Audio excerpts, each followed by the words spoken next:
प्यारे बच्चों, अस्सलाम वालेकुम। कैसे हैं आप सब? उम्मीद है कि आप सब खैर आफियत से होंगे। बाब चहारम सबक नंबर 3 पड़ोसियों से अच्छा सलूक करना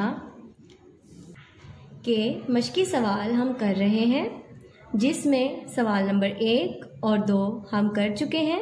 आज हम सवाल नंबर 3 पड़ोसियों के कोई से 2 हुकूक ज़ुबानी याद करके लिखिए करते हैं।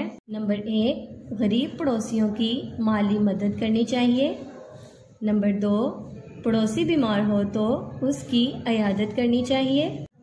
सवाल नंबर 4, अपने पड़ोसियों के नाम मालूम कीजिए और कम से कम 5 के नाम लिखिए। प्यारे बच्चों, इसका जवाब तख्लीकी है, ये आप खुद से करेंगे। सवाल नंबर 5, दुरुस्त लफ्ज़ लिखकर खाली जगह पुर कीजिए। नंबर 1, पड़ोसियों से मुराद वो लोग हैं जिनके घर एक दूसरे के डैश होते हैं।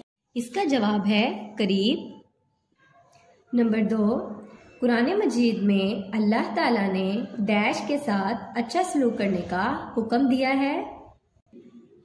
इसका जवाब है पड़ोसियों। नंबर 3, खाने पीने की चीज़ें डैश के तौर पर पड़ोसियों को देनी चाहिए। इसका जवाब है तोहफे। नंबर 4, गरीब पड़ोसियों की डैश मदद करनी चाहिए। इसका जवाब है माली। नंबर 5, पड़ोसियों से अच्छा सलूक करने से डैश का खात्मा होता है। इसका जवाब है लड़ाई झगड़े।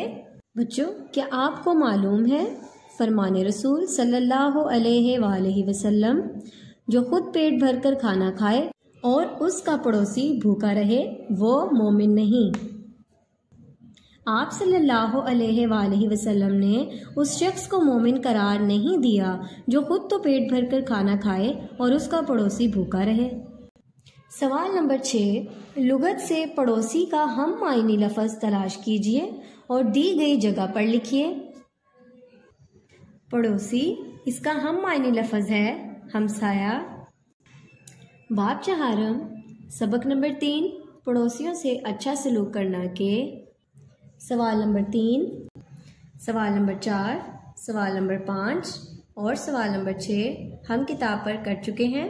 अब आपने भी इसे अपनी किताब पर लिखना और याद करना है। अपना ख्याल रखिएगा। अल्लाह हाफिज़।